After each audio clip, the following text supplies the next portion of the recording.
Hello friend, तो कैसे हो आप सभी। स्वागत करते हैं आप सभी का युवा शक्ति जी क्विज में। तो फ्रेंड, बिहार फायरमैन के लिए स्पेशली जो है कि स्टैटिक जीके का 30 इंपॉर्टेंट क्वेश्चन लेके आए हुए हैं, जिसमें आप सभी को टारगेट दिया जा रहा है 30 में 22 क्वेश्चन सही करने का। मतलब कि आपको 30 क्वेश्चन में 22 क्वेश्चन सही करके नीचे कमेंट बॉक्स में बताना है अपना स्कोर को। तो चलिए शुरू करते हैं आज की इस क्लास को। देखिए, जो भी पीडीएफ चाहते हैं पीडीएफ टेलीग्राम पे अवेलेबल करवा देंगे। एक ही बार सारा पीडीएफ को डाउनलोड कर लीजिएगा आप सभी। आज सारा पीडीएफ आपको मिल जाएंगे टेलीग्राम पे। आज जाके सारा पीडीएफ को डाउनलोड कर लीजिएगा। टेलीग्राम का लिंक नीचे डिस्क्रिप्शन में दिया हुआ है। तो चलिए, अगर आज का क्लास अच्छा लगता है, हेल्पफुल लगता हो तो क्लास को लाइक कर दीजिएगा और अपने दोस्तों में जरूर शेयर कीजिएगा। जो चैनल पर नए हैं तो चैनल को सब्सक्राइब करने के बाद घंटी को प्रेस कर लीजिएगा आप सभी। देखिए, फर्स्ट क्वेश्चन आपके स्क्रीन पे, भारत का सबसे बड़ा शहर है फ्रेंड, बताएंगे आप सभी। हर क्वेश्चन के लिए आपको 5 सेकंड का समय दिया जाएगा। इतने समय में आपको अपना आंसर नीचे कमेंट बॉक्स में बताना है। एक टारगेट लेके चलिए आप सभी, तभी क्लास करने में मजा आएगा, मन लगेगा आप सभी को पढ़ने में। चलिए बताएंगे, भारत का सबसे बड़ा शहर कौन सा है फ्रेंड। क्वेश्चन में फर्स्ट के लिए राइट आंसर क्या होगा। तो देखिए, अगर आप सभी ऑप्शन में बी को टिक कर रहे हैं तो बिल्कुल राइट आंसर हो जाएंगे आप सभी का मुंबई। फ्रेंड, मुंबई जो है ये भारत का सबसे बड़ा शहर है और इसे सपनों का शहर भी कहा जाता है और सबसे महंगा शहर भी इसे ही कहा जाता है। ध्यान में रखिएगा आप सभी। चलिए, क्वेश्चन नंबर 2 के लिए राइट आंसर करेंगे आप सभी। राजस्थान में निम्नलिखित में से कौन सा स्थान है जहां भारत ने अपने परमाणु परीक्षण किए थे फ्रेंड। चलिए, क्वेश्चन नंबर 2 के लिए राइट आंसर करेंगे। इस क्वेश्चन का राइट आंसर क्या होगा, किस स्थान पर भारत ने पहला परमाणु परीक्षण किया था। तो अगर आप सभी ऑप्शन में सी को टिक कर रहे हैं तो बिल्कुल राइट आंसर हो जाएंगे आप सभी का पोखरण में। फिर पोखरण में पहली बार परमाणु परीक्षण जो किया गया था वो 1974 में किया गया था। ध्यान में रखिएगा, 1974 में किया गया था। और दूसरी बार की बात करें तो ये 1998 में किया गया था सफलतापूर्वक परीक्षण। ध्यान में रखिएगा आप सभी। अगला क्वेश्चन देखिए, संस्कृत में महाभारत किसने लिखी थी। देखिए फ्रेंड, पोखरण जो है वो राजस्थान में पड़ते हैं। संस्कृत में महाभारत किसने लिखी थी फ्रेंड। तो हम सभी कह सकते हैं संत वेद व्यास के द्वारा संस्कृत में महाभारत लिखी गई थी। बी राइट आंसर रहेंगे। अगला प्रश्न है, जूडो और कराटे के खेल क्षेत्र का नाम क्या है। चलिए फ्रेंड, बताएंगे आप सभी, जूडो और कराटे के खेल क्षेत्र का नाम क्या है। बताइएगा इस क्वेश्चन का राइट आंसर क्या हो जाएगा। तो हम कह सकते हैं मेट। मेट में फ्रेंड जूडो और कराटे खेले जाते हैं, याद रखिएगा आप सभी। सी राइट आंसर हो जाएंगे। अगर आप सभी ऑप्शन में सी को टिक कर रहे हैं तो बिल्कुल राइट आंसर है। अगला प्रश्न है, थाईलैंड की मुद्रा है फ्रेंड। चलिए, इस क्वेश्चन का राइट आंसर करेंगे आप सभी।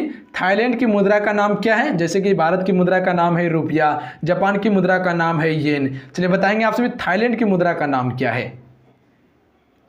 तो हम सभी कह सकते हैं बाट। बाट जो है फ्रेंड ये थाईलैंड की मुद्रा का नाम है, थाई बाट कहा जाता है। ए राइट आंसर रहेंगे। ऑप्शन में ए को टिक करें तो बिल्कुल राइट आंसर है, मैच कीजिएगा आप सभी। अगला क्वेश्चन है, जयपुर में हवा महल का निर्माण किसने करवाया था फ्रेंड। जितने भी क्वेश्चन आपको बता रहे हैं सारे सेलेक्टेड और इंपॉर्टेंट क्वेश्चन बता रहे हैं, तो आप सभी हर क्वेश्चन को याद कर लीजिएगा। जयपुर में हवा महल का निर्माण किसने करवाया था फ्रेंड। ए राइट आंसर रहेंगे, सवाई प्रताप सिंह ने जयपुर में हवा महल का निर्माण करवाया था। ऑप्शन में ए राइट आंसर रहेंगे। अगला प्रश्न है, नागालैंड की राजधानी क्या है। चलिए फ्रेंड, बताएंगे आप सभी नागालैंड की राजधानी जो है वो क्या है।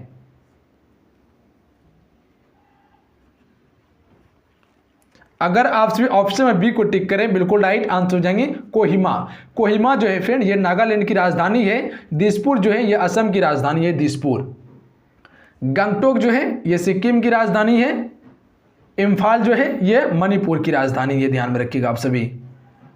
अगला प्रश्न है, 1965 में भारत पाक युद्ध के दौरान भारत के प्रधानमंत्री कौन थे फ्रेंड। चलिए बताएंगे क्वेश्चन में 8 के लिए राइट आंसर क्या होगा। जब 1965 में भारत और पाकिस्तान के बीच युद्ध हुआ था तो उस समय के प्रधानमंत्री कौन थे। तो जो भी ऑप्शन में सी को टिक करें बिल्कुल राइट आंसर है लाल बहादुर शास्त्री। फिर उस समय के प्रधानमंत्री जो थे वो लाल बहादुर शास्त्री थे। अगला क्वेश्चन है, इनमें से कौन सा भारतीय नागरिक का मौलिक अधिकार नहीं है। अगर आप सभी ऑप्शन में बी को टिक करें तो बिल्कुल राइट आंसर हो जाएंगे संपत्ति का अधिकार। फ्रेंड, संपत्ति का अधिकार जो है ये भारतीय नागरिक का मौलिक अधिकार नहीं है, ये एक कानूनिक अधिकार है। पहले ये मौलिक अधिकार में था, जिसमें कि मेरे पास कुल 7 मौलिक अधिकार हुआ करता था, जो कि अभी 6 मौलिक अधिकार है। हटाया गया, क्या, संपत्ति के अधिकार को हटा दिया गया है। ध्यान में रखिएगा आप सभी। ठीक है, मौलिक अधिकार को लिया गया था अमेरिका देश से, यूएसए देश के संविधान से लिया गया था। अगला प्रश्न है, भारत के उपराष्ट्रपति का चुनाव एक निर्वाचन मंडल द्वारा किया जाता है, जिसमें कौन शामिल हैं? तो देखिए, इसमें शामिल जो होते हैं वह संसद के दोनों सदनों के सदस्य शामिल होते हैं उपराष्ट्रपति के चुनाव में। अगला प्रश्न है, doctor APJ Abdul Kalam missile complex dash में स्थित है। चलिए आपसे बताएंगे, आंसर करेंगे इस क्वेश्चन का राइट आंसर क्या होगा। Doctor APJ Abdul Kalam missile complex जो है वो कहां पर स्थित है फ्रेंड? तो याद रखिएगा आप सभी, ये स्थित है हैदराबाद में। कहां पे स्थित है? हैदराबाद में स्थित है, यानी ए राइट आंसर रहेगा। क्वेश्चन क्लियर है, ध्यान में रखिएगा आप सभी। अगला क्वेश्चन कर लेते हैं, वंदे मातरम गीत किसने लिखी है? तो आप सभी को भली भांति पता होगा कि वंदे मातरम किसने लिखी है? बंकिम चंद्र चटर्जी ने लिखी है। ध्यान में रखिएगा आप सभी। भारत में राष्ट्रीय रेल संग्रहालय कहां स्थित है? तो यह स्थित है नई दिल्ली में। ए राइट आंसर रहेंगे। अगर आप सभी ऑप्शन में ए को टिक करें तो बिल्कुल राइट आंसर है, नई दिल्ली में भारतीय राष्ट्रीय रेल संग्रहालय स्थित है। अगला प्रश्न कर लेते हैं, गांधी जी ने किस आंदोलन में करो या मरो का नारा दिया था फ्रेंड? देखिए फ्रेंड, आज की इस क्लास को शेयर आप सभी जरूर कर दीजिएगा और लाइक जरूर कीजिएगा आप सभी। एक लाइक आपका मोटिवेशन कराता है। तो राइट आंसर ऑप्शन में भी हो जाएंगे, भारत छोड़ो आंदोलन के दौरान दिया गया था करो मरो का नारा। ध्यान में रखिएगा। देखिए, ये भारत छोड़ो आंदोलन जो शुरू हुआ था वो 1942 में शुरू हुआ था महात्मा गांधी जी के द्वारा। अगला क्वेश्चन है, निम्नलिखित में से किसे गेटवे टू द पैसिफिक कहा जाता है फ्रेंड? पानामा नहर को कहा जाता है फ्रेंड। पानामा नहर को गेटवे टू द पैसिफिक कहा जाता है। ध्यान में रखिएगा आप सभी।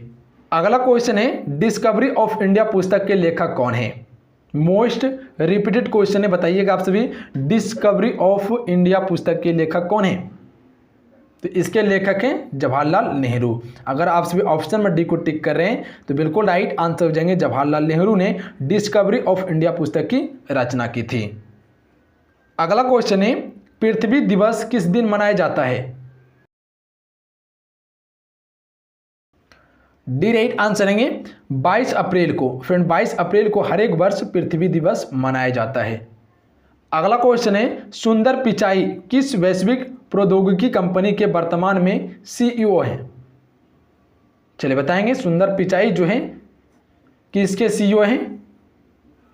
तो याद रखिएगा आप सभी, सुंदर पिचाई जो है वो गूगल के सीईओ है। ध्यान में रखिएगा आप सभी, गूगल के सीईओ कौन है? सुंदर पिचाई हैं। अगला क्वेश्चन है, झरिया जो कि झारखंड राज्य में स्थित है, ये किसके लिए प्रसिद्ध है? तो ये किसके लिए है? कोयले खानों के लिए प्रसिद्ध है झरिया। ध्यान में रखिएगा आप सभी। अगला क्वेश्चन है, भारत के निम्नलिखित शहरों में से किसे भारत की सिलिकॉन घाटी के रूप में जाना जाता है? देखिए फ्रेंड, अगर आप सभी ऑप्शन में बी को टिक करें तो बिल्कुल राइट आंसर हो जाएंगे बंगलुरु को। फ्रेंड, बंगलुरु को भारत की सिलिकॉन घाटी भी कहा जाता है। अगला प्रश्न है, भारतीय कृषि अनुसंधान संस्थान कहाँ स्थित है? चलिए बताएंगे आप सभी। क्वेश्चन नंबर 21 के लिए राइट आंसर, भारतीय कृषि अनुसंधान संस्थान कहाँ स्थित है? नई दिल्ली में। सी राइट आंसर रहेंगे। ऑप्शन में सी को टिक करें तो बिल्कुल राइट आंसर है नई दिल्ली में। अगला प्रश्न है, मंगलयान कहां से प्रक्षेपित किया गया था? तो देखिए, इसे प्रक्षेपित जो किया गया था वो श्री हरिकोटा से प्रक्षेपित किया गया था। बी राइट आंसर रहेंगे आप सभी का। अगला क्वेश्चन है, आगा खान कब निम्नलिखित में से किस खेल से संबंधित है फ्रेंड? चलिए बताएंगे, आगा खान कब जो संबंधित है वो किस खेल से संबंधित है? तो देखिए, इसका राइट आंसर ऑप्शन में सी हो जाएंगे, हॉकी खेल से संबंधित है। ध्यान में रखिएगा आप सभी, ऑप्शन में सी राइट आंसर रहेंगे। अगला क्वेश्चन है, प्रार्थना समाज के संस्थापक कौन थे फ्रेंड? प्रार्थना समाज के संस्थापक कौन थे? देखिए, इससे पहले जो भी क्लास हुए हैं सारा क्लास का लिंक नीचे डिस्क्रिप्शन में है, वहां से आप सभी हर क्लास को कवर कर सकते हैं आप सभी। बहुत सारा क्लासेस दे दिया गया है स्पेशली बिहार फायरमैन के लिए। तो इसके संस्थापक थे डॉक्टर आत्माराम पांडुरंग। ए राइट आंसर रहेंगे। ऑप्शन में ए को टिक करें, बिल्कुल राइट आंसर है। अगला क्वेश्चन देखिए, बक्सर का युद्ध किस वर्ष में लड़ा गया था फ्रेंड? चलिए बताएंगे। एक हुआ था प्लासी का युद्ध, एक हुआ था बक्सर का युद्ध। उसके बाद ईस्ट इंडिया कंपनी का भारत में जो है कि राजस्व फैला था। चलिए बताएंगे बक्सर का युद्ध किस वर्ष में हुआ था? तो ये हुआ था 1764 में हुआ था बक्सर का युद्ध। अंग्रेज की तरफ से हेक्टर मुनरो थे, ध्यान में रखिएगा आप सभी। और जबकि जो प्लासी का युद्ध हुआ था वो 1757 में हुआ था और अंग्रेज की तरफ से जो थे वो रॉबर्ट क्लाइव थे, ध्यान में रखिएगा आप सभी। अगला क्वेश्चन है, भारत के मुख्य न्यायाधीश की नियुक्ति कौन करता है? भारत के जो मुख्य न्यायाधीश होते हैं उनकी नियुक्ति कौन करता है फ्रेंड? सी राइट आंसर रहेंगे, भारत के राष्ट्रपति। फ्रेंड भारत के राष्ट्रपति जो है मुख्य न्यायाधीश की नियुक्ति करता है। अगला प्रश्न है, भारतीय संसद के सदनों का प्रस्ताव किसके द्वारा किया जाता है? तो देखिए किया जाता है ये भारत के राष्ट्रपति के द्वारा, ध्यान में रखिएगा। फिर भारत के राष्ट्रपति बनने के लिए उम्र जो होना चाहिए वो 35 वर्ष होना चाहिए और इसका कार्यकाल जो होता है वो 5 वर्ष का होता है, याद रखिएगा आप सभी। राष्ट्रपति, उपराष्ट्रपति, राज्यपाल, उपराज्यपाल ये सभी बनने के लिए उम्र 35 वर्ष होना चाहिए। अगला क्वेश्चन है, ग्राम पंचायत का चुनाव कौन करता है?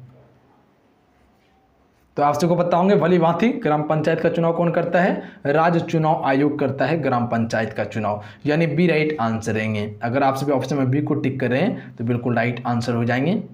अगला क्वेश्चन है, निम्नलिखित में से किसे रेगिस्तान के जल महल के रूप में जाना जाता है? चलिए फ्रेंड बताएंगे आप सभी कि इसे रेगिस्तान के जल महल के रूप में जाना जाता है।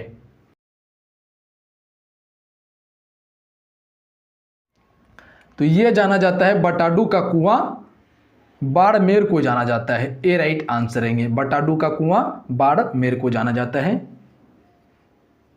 अगला क्वेश्चन है, निम्न में से कौन सी नदी अरावली पर्वत से निकलती है? चलिए बताएंगे कौन सी नदी अरावली पर्वतमाला से निकलती है? तो हम सभी कह सकते हैं साबरमती। ए राइट आंसर रहेंगे। साबरमती जो है ये अरावली पर्वतमाला से निकलने वाली नदी है, ध्यान में रखिएगा आप सभी। चलिए अगला क्वेश्चन है जिसका आंसर आपको नीचे कमेंट बॉक्स में बताना है। बताइएगा इस क्वेश्चन का राइट आंसर क्या होगा?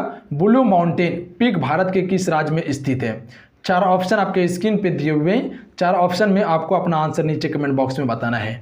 बताइएगा इस क्वेश्चन का राइट आंसर क्या हो जाएगा। तो चलिए आज कितना ही, आज की इस क्लास में 30 क्वेश्चन कवर किए स्टैटिक जीके का।